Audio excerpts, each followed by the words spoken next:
Olá pessoal, eu gostaria de convidá-los a conversar um pouco sobre a questão da saúde mental e do SUS.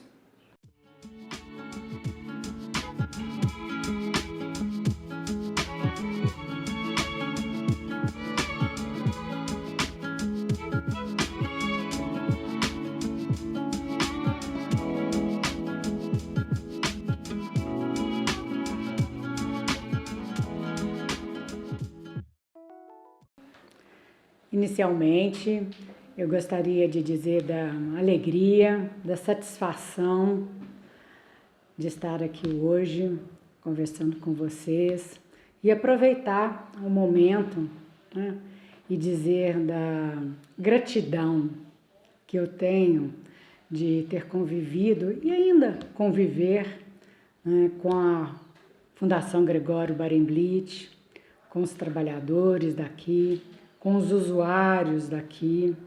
Eu trabalhei na fundação durante 15 anos e com certeza isso me tornou uma profissional muito melhor, me tornou uma pessoa muito melhor.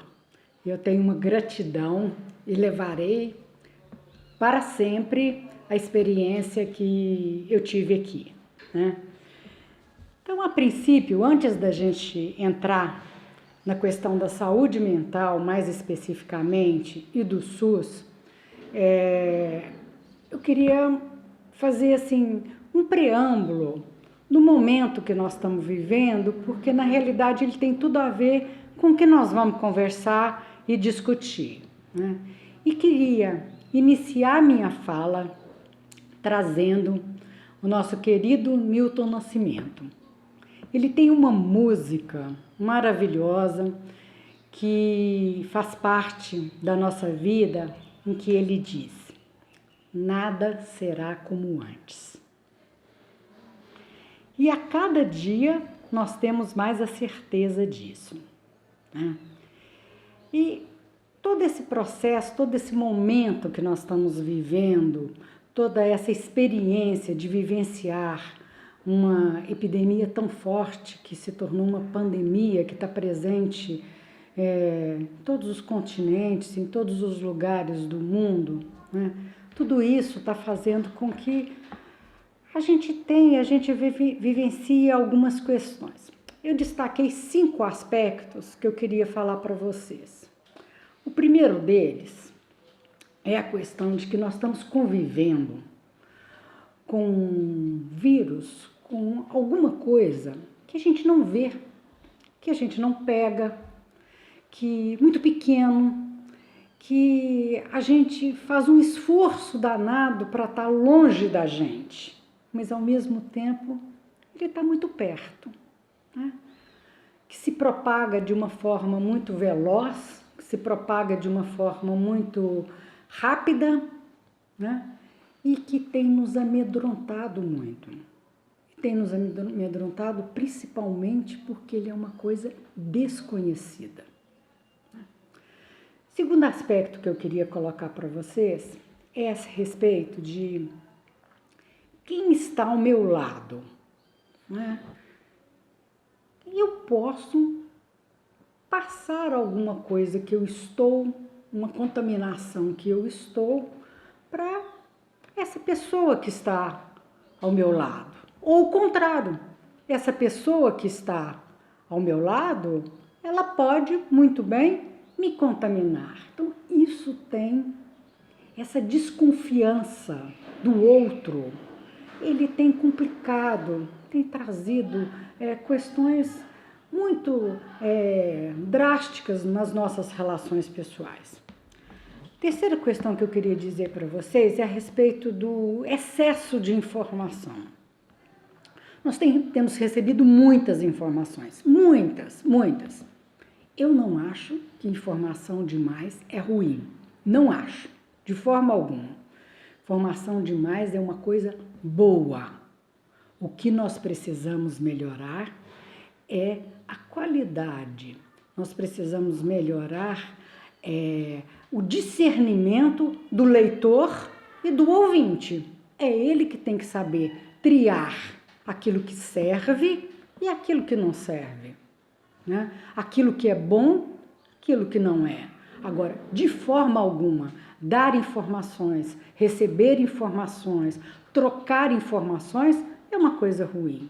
De forma nenhuma, eu não acredito nisso. Uma quarta questão que eu acho muito importante, que está fazendo parte da vivência do nosso dia a dia, é que está faltando para nós, né, uma ação estratégica do Estado, né? Nesse momento de dor, nesse momento de desproteção, nesse momento de dificuldades, a gente espera uma empatia maior, a gente espera uma solidariedade maior e a gente espera ser protegido, nem que seja de uma forma simbólica, por um ente simbólico, que no caso é o Estado, né? E a nossa experiência, né, ela não está trazendo para a gente isso. E o quinto aspecto, né, que inicialmente eu queria destacar para vocês, é a questão do isolamento social mesmo. O isolamento social, ele está sendo vivenciado das mais diferentes formas, né? Algumas pessoas estão isoladas sozinhas na sua casa, outras estão isoladas com o seu núcleo familiar reduzido, né? Alguns não puderam se isolar em casa, mas é como se estivessem num isolamento dentro do trabalho, como os nossos profissionais da área da saúde, né, que estão numa imersão muito grande no trabalho, ali no dia a dia. Então, o isolamento deles é um isolamento diferente do isolamento de outras pessoas. Então, nós temos, assim, vários tipos de isolamento, várias experiências, né? E não resta dúvida que, seja ela qual for a experiência vivida, o isolamento é um momento de reflexão, é um momento de introspecção, né? Ele é um momento de autoconhecimento, né? Vejam só, eu tenho certeza que todo mundo já ouviu uma pessoa dizer: ai, como eu gostaria de ter mais tempo para conviver com os meus filhos, para participar de uma forma mais efusiva da sua alfabetização, da sua educação, poder almoçar com eles, jantar com eles. E aí? Muita gente está podendo fazer isso. Está lá, em casa, no seu isolamento, e muitos não sabem o que fazer com essa convivência. Muitos não estão dando conta dessa questão que eles almejavam tanto. Quantos casais nós conhecemos que se lamentavam por ter que se despedir de manhã, cada um ia para o seu trabalho, almoçavam na rua, no trabalho, e só se encontravam à noite. De repente, vem a pandemia, esse casal está em casa, dividindo as atividades da casa, tendo que trabalhar em casa, com muita intimidade. E não é que esse excesso de intimidade e de dia a dia, de convivência, está assustando as pessoas, está comprometendo relações. Então, vocês estão vendo quando eu digo para vocês que o isolamento social é um momento de reflexão, porque muita coisa que eu imaginava querer, que eu almejava, eu até tenho, e estou vendo que talvez não seja nada disso, mas também não sabemos o que é que nós queremos. Eu só sei que o isolamento está sendo uma experiência muito interessante, muito profunda, eu diria, né? Ainda mais a nossa experiência de brasileiros, que nós estamos convivendo com o isolamento, mais uma crise econômica, mais uma crise política. Isso é bombástico na vida das pessoas. E o reflexo disso, ele chega de uma maneira muito diferente na vida de cada um. Cada pessoa recebe esse impacto, isso de uma forma. Então, ao receber de uma forma diferente, também as pessoas reagem de uma forma diferente. E aí a gente pode conversar um pouco sobre uma questão. Não é novidade para ninguém que o nosso país é um país extremamente desigual. Só que a pandemia vem e escancara isso. A pandemia vem e expõe isso para a gente. Porque vejam só, se ter a vivência de um isolamento dentro da sua casa, em cômodos amplos, com a geladeira cheia, isso tem um impacto na sua vida. Você viver toda a questão do isolamento, ainda ter que matar 1 leão por dia para poder sobreviver, não é fácil. Então, o vírus, ele é universal, ele atinge a todos, mas de forma diferenciada. E isso é uma grande diferença, isso é uma grande questão, porque eu sinto, e nós não podemos menosprezar de forma alguma o que as pessoas sentem, o que as pessoas, o impacto disso, mas não podemos também perder de vista que aquele que tem menos, o impacto é muito maior, porque os problemas são muito maiores, E aí, eu tenho lido muita coisa sobre isso, tenho assistido muitos vídeos, e hoje já é uma unanimidade no meio dos sanitaristas, no meio dos epidemiologistas, de que o número de pessoas impactadas emocionalmente, o número de pessoas que sofreram algum impacto psicológico, psiquiátrico, ele com certeza será muito maior do que o número de pessoas infectadas. Eu tenho lido e assistido muita discussão, e ao que tudo indica, uma opinião assim bem generalizada, de que no pós-pandemia, o número de pessoas que vão sofrer impactos emocionais, seja no campo emocional, a nível psicológico, a nível psiquiátrico, com certeza ele será muito maior do que o número de pessoas que foram infectadas pelo vírus. E toda essa situação, toda essa questão que está colocada, e não tem sido colocada, não tem sido menosprezada por ninguém, Os grandes estudiosos estão aí preocupados, colocando essa questão. Então, toda essa introdução que eu fiz do momento atual é para dizer para vocês que nós precisamos ter muito respeito com o pós. Nós precisamos ter muito respeito com as consequências de tudo isso que nós estamos vivendo hoje, no dia de hoje. E aí, muita gente tem me perguntado, e aí, quem vai dar conta disso? Quem vai socorrer? Quem vai ajudar essas pessoas, Eu sou muito otimista, Eu sou uma sanitarista que acredita, que confia e que crê que o SUS vai dar conta e ele precisa dar conta,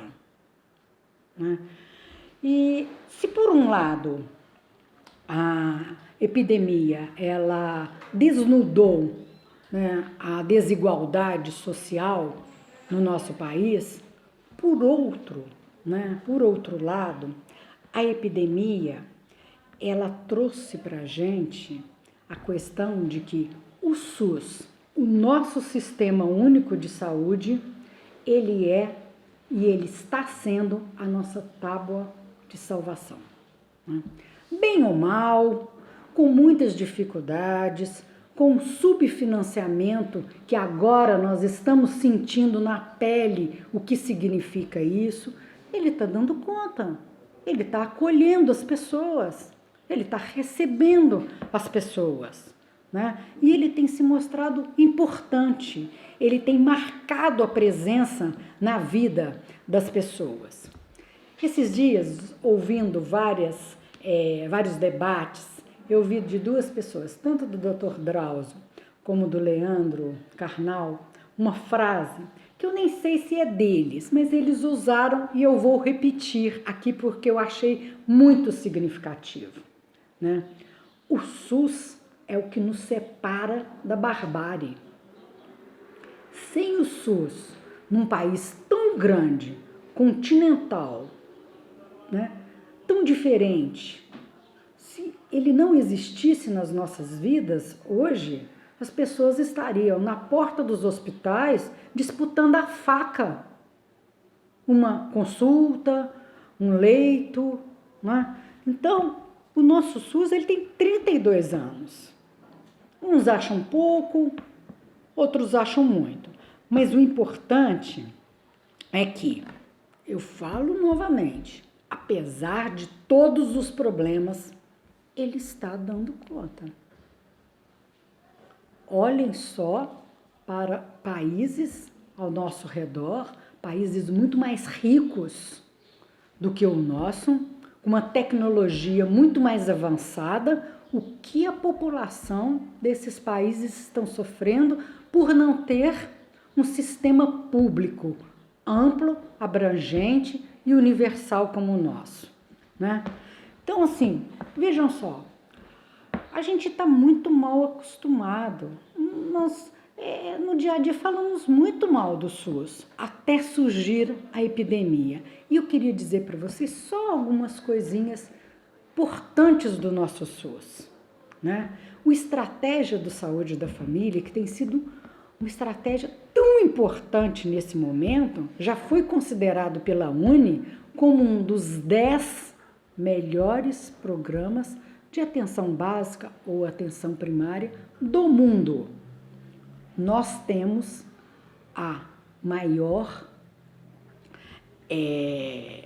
o maior programa público de vacinação do mundo. Nós temos também o maior programa público de transplante de órgãos do mundo. Isso não é pouca coisa, gente. E temos também uma outra coisa que é muito importante, um dos programas mais respeitados do mundo por infecção de HIV, né, que está aí, no nosso país, no nosso SUS. O que a gente via antes é que não tinha uma liga dos serviços de saúde com o SUS. A gente até falava, eu vou no postinho fazer uma consulta. Eu vou levar o meu filho para tomar uma vacina. Minha sogra levou um tombo, eu tive que levar ela na UPA. Meu irmão fez uma cirurgia no hospital público da universidade. Isso tudo é SUS. E as pessoas não faziam essa liga. E agora tá aí. Quando eu disse para vocês que uma das coisas que a gente, que foi também mostrado é que todas essas ações de saúde pública, isso corresponde ao SUS. Isso é o SUS. E olhem só um outro dado assim, muito significativo que a gente também não presta atenção. 80% da nossa população, ela faz tudo o que precisa na área da saúde no SUS. O SUS, ele é o amparo de aproximadamente 80% da população. E nesse momento de pandemia, 100%. Todos nós, independente de nós termos plano de saúde ou não, independente de nós podermos pagar uma consulta ou não, nós estamos aí, nos braços do SUS. Nós estamos aí, debaixo do guarda-chuva do SUS. Agora, não pensem que foi fácil até agora e não pensem que esse reconhecimento e esse merecimento do SUS, ele virá se nós ficarmos parados. Não, não.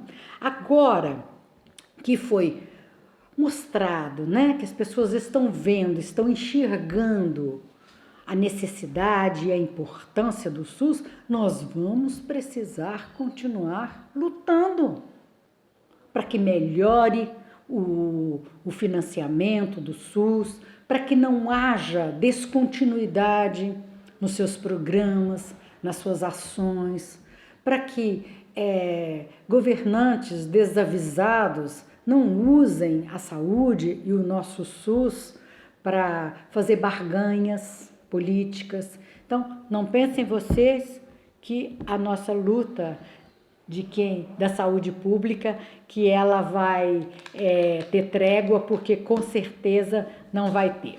Aí, também as pessoas perguntam, né? As pessoas querem saber. O SUS, como que é o SUS? O SUS é o quê? Assim, me explica. Se o SUS é o posto de saúde, se o SUS é a vacina, se o SUS é o SAMU, se o SUS é o hospital público das universidades. O SUS é um modelo assistencial e ele é um modelo completo. Ali está exposto, ali está previsto ações das mais diversas, desde a prevenção, desde a promoção, a prevenção, até o curativo mesmo, até o curar, depois que as pessoas estão adoecidas e elas precisam de se tratar, né? O SUS, ele é um sistema integral, com ele não tem escolha, homens, mulheres, LGBTs, crianças, idosos, pobre, rico, quem quiser, quem precisar do nosso SUS. Ele é integral, ele está aí, existe previsto na nossa condição, na nossa Constituição, e ele está de braços abertos para receber a nossa população, que não é pequena. O SUS, ele fala da equidade. O que é a equidade? É você poder oferecer para a pessoa que te procura ali o atendimento que é necessário para ela. Deixa eu só dar um exemplo para vocês que talvez fique mais claro, porque esse conceito nem sempre ele é claro, né? Quando você vai numa unidade de pronto atendimento, existe uma hierarquização, né? Vermelho é aquele que precisa do atendimento prioritário, urgente, né? E assim vai. Tem o verde, tem o azul, tem o amarelo. Depende da urgência daquele caso. Então, assim, se você chega na unidade de saúde, você vai ser atendido de acordo com a prioridade, com a sua necessidade, mesmo se você chegou depois de mim. Se o seu caso for mais grave e precisar de um atendimento mais rápido, mais urgente, você será atendido assim. Então, isso se chama assim a equidade, quer dizer que eu vou oferecer para você o que você precisa. Além disso, eu não vou me ater muito nessa questão, eu vou passar muito rapidamente. O SUS, ele é regionalizado, né? O SUS, ele prevê a participação da nossa população, ele prevê controle social, né? O SUS, ele é integral, ele atende de mamando a caducando, né? A criança ao idoso, né? Ele é descentralizado, as ações deles são ações descentralizadas. E o SUS prevê ainda uma questão muito importante, muito interessante, né? Ele é tripartite. O que significa isso? Significa que todas as 3 esferas de poder têm responsabilidade com o SUS. Governo federal, estadual e municipal. Cada um no seu quadrado, mas todos eles têm responsabilidade. Tanto, principalmente, né, com o financiamento. Bom, depois dessa parte que nós conversamos um pouquinho sobre o SUS, eu queria voltar na história para a gente ver um pouco como que as coisas foram acontecendo e para a gente ver que se hoje nós temos um sistema único de saúde que está a duras penas enfrentando e acolhendo as pessoas, isso é fruto do suor, da garra de muita gente. Isso não aconteceu da noite para o dia, isso não veio como um presente, né? Então, isso que eu queria conversar um pouquinho e voltar lá na década de 70.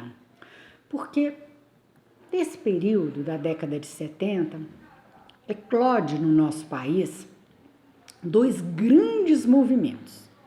O movimento da reforma sanitária e, paralelo a isso, o movimento da reforma psiquiátrica, né? E eles foram caminhando, né? A reforma sanitária com as suas discussões, com seus debates, as discussões, os trabalhadores, os pensadores, a busca de experiências em outros lugares, né? Foram dando uma forma, foram dando um formato para aquele sistema único de saúde que a gente queria.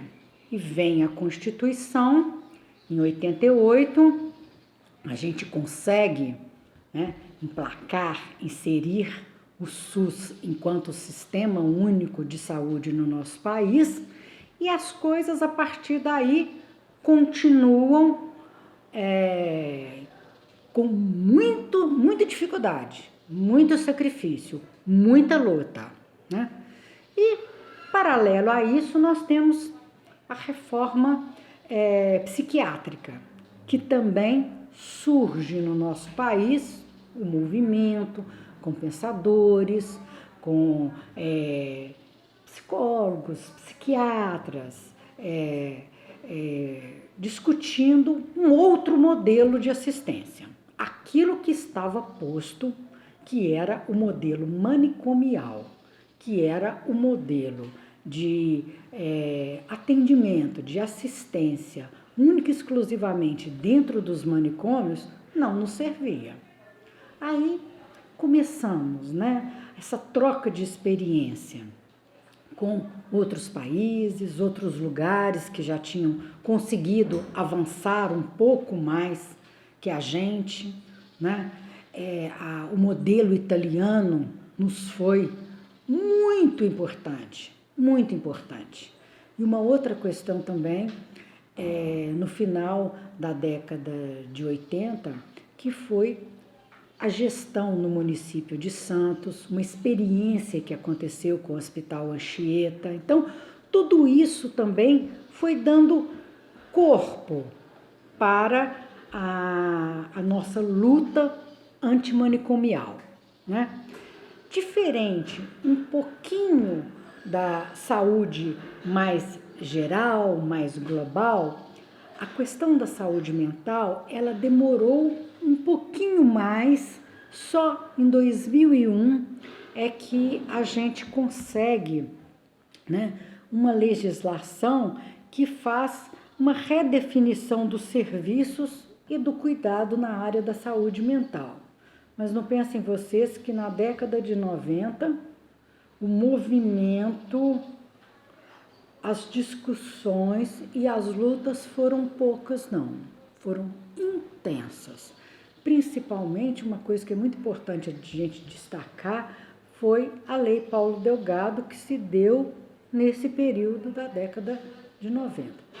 Então, a partir de 2001, a gente começa, né, dentro do SUS, né, já nesse embrincamento, né, a gente consegue tomar uma forma, né, maior, né, de um sistema ali dentro, né?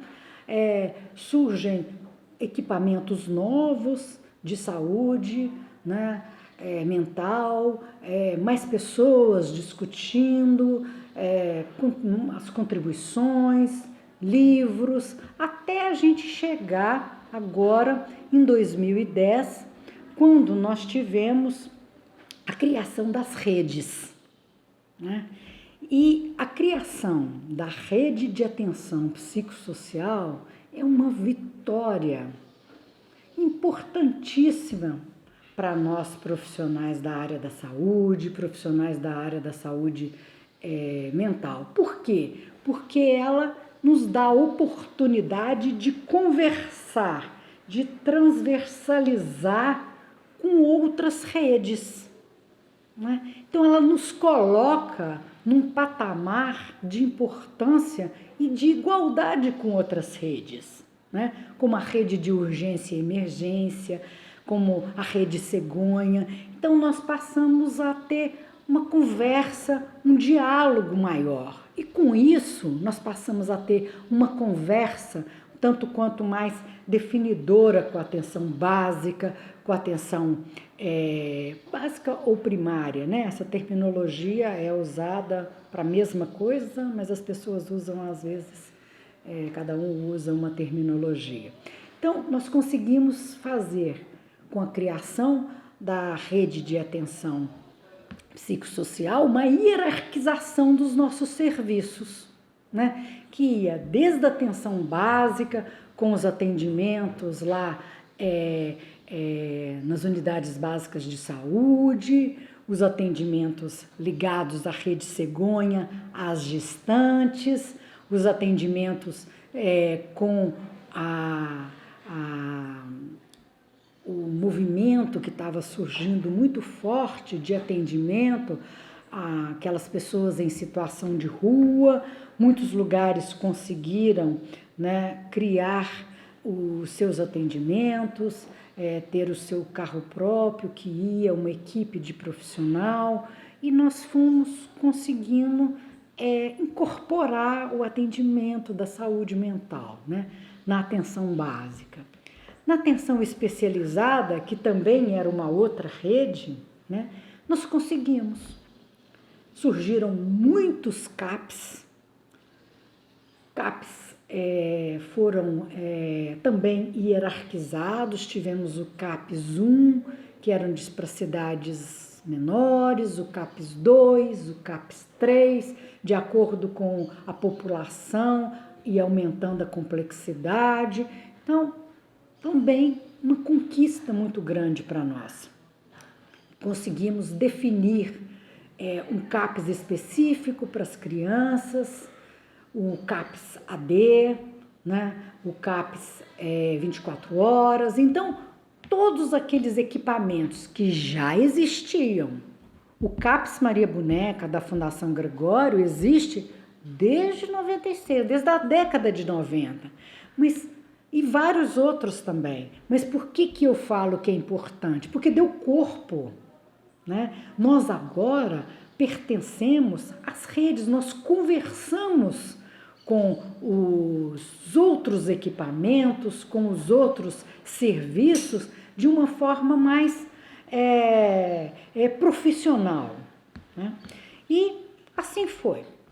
A saúde mental presente na atenção básica, atenção primária, a saúde mental presente na atenção secundária, a saúde mental presente na rede de urgência e emergência, ou seja, está previsto, né, os atendimentos pelo SAMU, pelas UPAs, né? Vocês podem até falar para mim que isso não acontece com tanta naturalidade, que isso não acontece com tanta facilidade. Eu sei, eu concordo com vocês. Fazer uma UPA, os profissionais da UPA fazerem um atendimento, né, acolherem uma pessoa que está com um profundo sofrimento mental, é difícil, muito difícil, mas está previsto. E isso é um ganho muito grande. Fazer os profissionais do SAMU atenderem um doente, né, é uma pessoa que está com sofrimento mental na rua, é difícil, não é fácil não. É uma luta antiga que vai ainda perdurar muito tempo. Mas isso é importante porque hoje está previsto nas diretrizes. Então, o que precisamos? Continuar a nossa luta.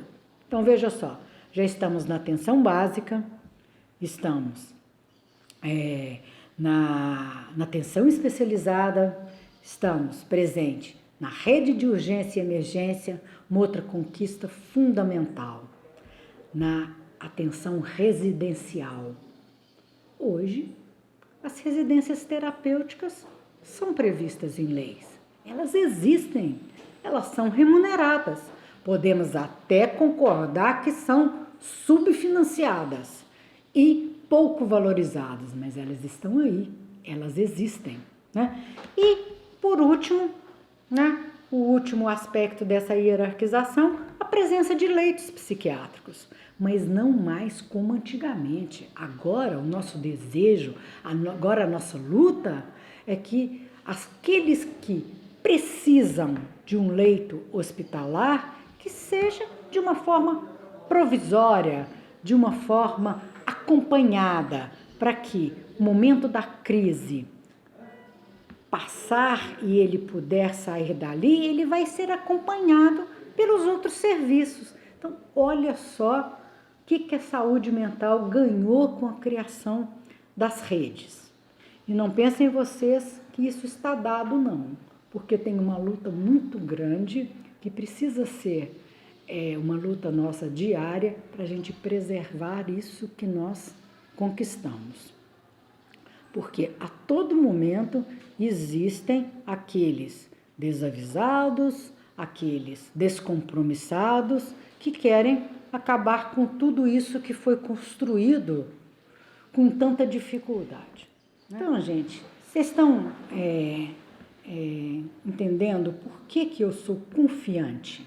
Por que eu sou otimista com relação ao SUS dar conta no pós-pandemia da necessidade emocional das pessoas? Nós temos serviços, nós temos história, nós temos profissionais, nós precisamos continuar atentos, nós precisamos continuar a nossa luta que é permanente, né?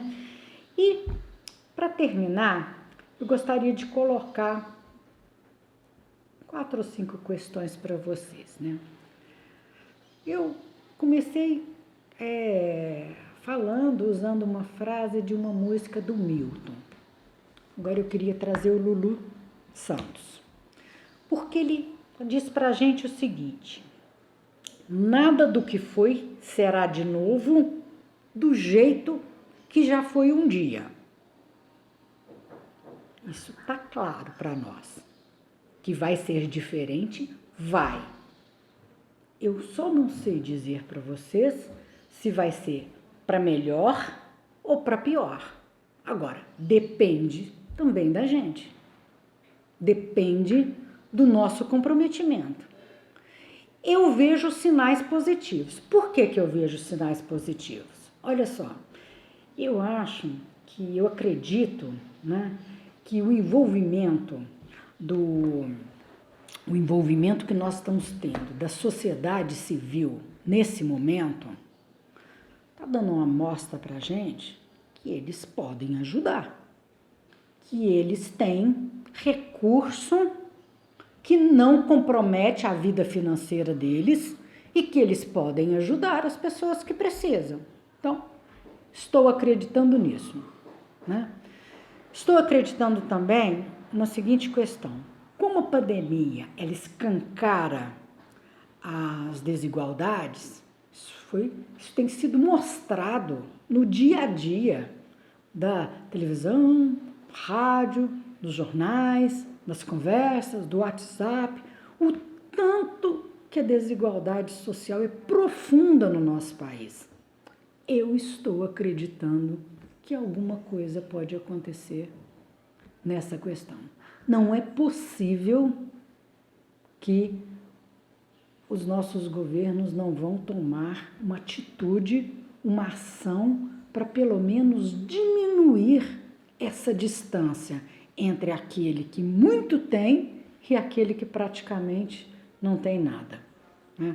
Outra coisa também que eu acho que nós saímos fortalecidos de todo esse processo, né, é que, na minha opinião, a gente sai com a vitória do pensamento racional e da ciência. A ciência está vencendo essa luta que foi pré-pandemia, espalhada no nosso país, denegrida no nosso país, né? Processo de desmerecimento, e ela se mostrou, né? Os nossos pesquisadores, as nossas universidades federais estão aí em tempo real, em pé de igualdade com os outros pesquisadores do mundo inteiro, discutindo, pesquisando, buscando alternativas medicamentosas, buscando alternativas no surgimento de uma vacina. Eu sou otimista porque eu acho que agora foi preciso acontecer uma coisa tão difícil, complicada, uma tragédia tão grande como essa pandemia, para nossa população compreender um pouco a importância do SUS. Saber que tudo isso que ele recebe de ações ligadas à saúde é o SUS. E eu espero muito que essa população ajude a defender esse sistema, porque ele está sendo muito bravo, ele está sendo valente, né? E ele está nos abraçando, nos confortando, nos dando a proteção que a gente está precisando nesse momento, né? Então, finalizando, eu gostaria de dizer para vocês o seguinte: essa conversa de hoje é uma conversa mais rápida, mas eu procurei passar para vocês um pouquinho da paixão que eu tenho por esse sistema único de saúde que nós temos. É uma verdadeira paixão e um verdadeiro respeito, porque ele foi construído pelas mãos de muita gente. Ele não veio de graça, gente. Ele foi fruto de muita luta. Então, é isso principalmente que eu gostaria de passar para vocês, que ele seja abraçado, que ele seja defendido por todos nós. Obrigada, gente.